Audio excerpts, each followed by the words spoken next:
Right, I'm back today again with my deck profile. This time I have a fun take on Ethereal Cold Crux. It's much more of a gimmick deck, but it's extremely fun to play if you can pull it off, and it has massive OTK potential. So I'm just going to run through the deck as normal, and then we'll go through a little bit more of a detailed explanation and you can tell me what you think. So first off, we run 2 copies of Ethereal Borealis, if that's how it's pronounced, 2 copies of Cold Crux Root of the World, 2 copies of Hissing Spore Valshroom,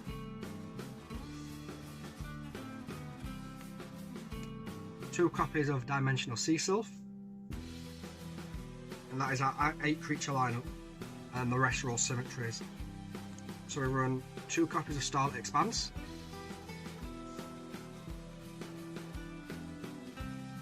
2 copies of Chains,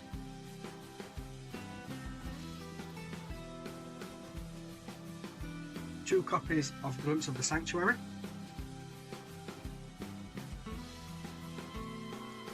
2 copies of Breaking Helver,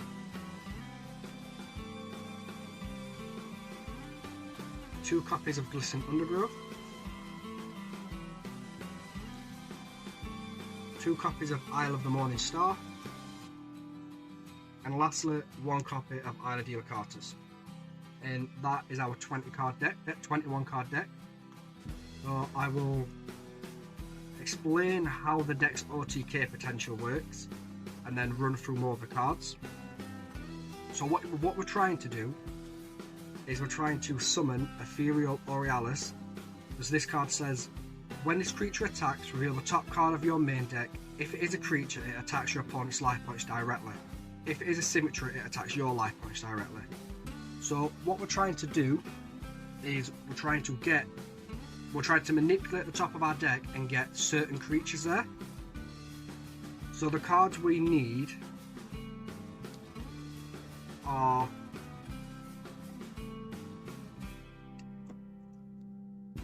two copies of Starlit Expanse, 1 copy of Valshroom, and 1 copy of Cold Crux. And 1 copy of Isla de la Cartas. So we need 6 cards to get this OTK potential off, which is why we run 50% of the deck being draw. So what you do is you summon your Ethereal on your free energy, you play Starlit Expanse, and you put Cold Crux back on top of the deck, and then draw an energy from Starlit Expanse. You play your second copy of Starlit Expanse, put Valshroom on top of your deck, and then draw another energy. And then you move to the attack phase, and you attack with Ethereal. Now, because Ethereal reveals the top card of your deck when you attack, what you do is you reveal your Valshroom, and then Valshroom's effect, Hissing Spore's effect, is when this creature is revealed or attacked, each player reveals the top card of their main deck. If a player on your team reveals a symmetry, they may add it to their hand. If they reveal a creature, they may draw 1 energy. So what we do is we reveal our Hissing Spore. Our Hissing Spore reveals the next top card of our deck, which is Cold Crux. Cold Crux then freezes anything on your opponent's side of the field, and then that flips back to the top of your deck. Hissing Spore then lets us draw an energy and flips back to the top of the deck. And because Cold Crux throws a card and changes the state of the board, the playback rule happens, and Ethereal can either retarget its attack, continue its attack, or call off its attack. So what we do is we call off its attack, and then we attack again, and we repeat the process of revealing Hissing Spore and Cold Crux, and we keep freezing our opponent's field and also drawing 1 energy. And then once we've done with that, and we've got enough energy to make Ethereal at least 10, we play our Isla de la Cartas, which says put any amount of energy from your hand into play however you like. So what we do is we put all the energy we've acquired in our hand onto Ethereal, and then we do 1 less attack, what reveals Hissing Spore and reveals Cold Crux, and then we just allow that attack to continue, and we hit our opponent for 10 or however many damage we've got, and And with Cold Trucks, because its effect is when it's revealed, we can freeze or unfreeze. If our opponent doesn't have enough cards for us to freeze, we can just freeze their card, unfreeze their card, freeze their card, unfreeze their card, and continue doing that until we've got all the energy we need. So now I'll quickly just run through the other cards in the deck and why they're there.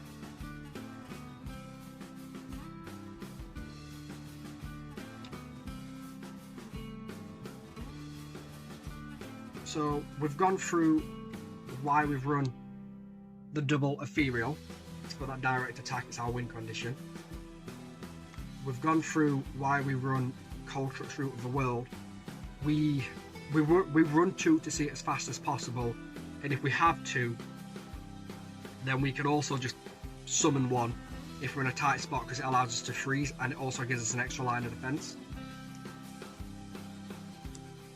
We've gone through why we play the double Hissing Spore. Well, we've gone through why we play it. We play 2 because, again, we want to see it as fast as possible. We want to manipulate our deck as quick as possible. If we do see both early, we can summon 1 because it also, on attack, it reveals. So we could attack, reveal, and add symmetries to our hand to speed up our plays. Because say we're missing Starlit Expanse, just 1 copy of it, we could attack with Hissing Spore. We could get lucky and reveal the Starlit Expanse, and because we reveal the symmetry, Hissing Spore lets us add it to our hand, and then we could start our OTK combo off. We run double Dimensional Sea Sylph because we can discard it to draw a card, which is primarily why it's there, it's just to draw. The reason we run Dimensional Sea Sylph over other potential draw cards is, with it being a creature, if we just want to try and get chip damage until we can win the game, having an extra creature, having an extra potential creature to reveal for Ethereal is better than a draw symmetry. And that's just our 8 creatures. We've gone through the double, the Starlit Expanse. We need double to manipulate the top of our deck, put things in order for our OTK, and then it also gives us an energy, which means we need to loot the attack less. The double chains are there. It's there just to stall for a turn if we don't have what we need, because like I said, it's more of a gimmick deck.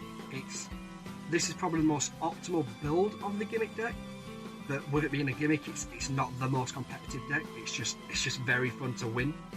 It's a very fun deck if you can get its effect off, because your opponent sits there thinking, what did I just lose to? And then we run our double Glimpse. It allows us to make our piles bigger, so again, it speeds through getting the energy required for Ethereal, and then it just lets us draw.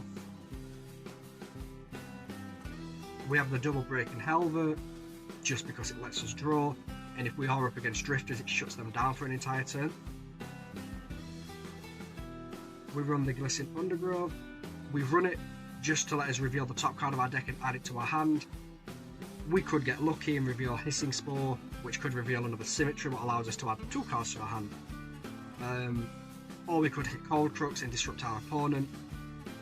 That's all just luck. It's there primarily for the add the card to your hand part. Isle of the Morning Star. It just lets us draw. It allows our opponent to draw an energy, but because we're trying to OTK, giving them 1 energy doesn't affect us all too much. And then the 1 Isle Deal Cartus to put all that energy from our deck manipulation, attacking, revealing, or back onto Ethereal to get that OTK win.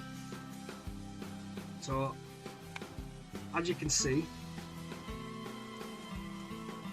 50% of the deck is just cycling cards. We have the 2 store cards, and then everything else is cards we're just trying to see as quick as possible, which is why we run 50% draw, because like I said, it's a gimmick deck, it's not the most powerful, it's just very fun when you can pull it off. The deck has a few weaknesses. I'll pop them up on screen as I talk about them. The one weakness is Venagus. because Venerges can shut down our Ethereals, which shuts down our entire ability to do anything. Librarian License is also a card which can stop us for an entire turn, because it negates a creature ability, so it shuts down Ethereal. Any kind of symmetry negate, so Sand of the Broken Timepiece if your opponent's on less life points, Crystal Cove, Forerunner, anything like that can stop these cards from going out, completely shuts us down. It also slows us down and disrupts us if they negate chains. Because we don't run any negate, because we have to run as much draw as possible to see the cards we need to try and because we're trying to OTK as quick as we can. What means we don't have space to fit negate cards in, unfortunately.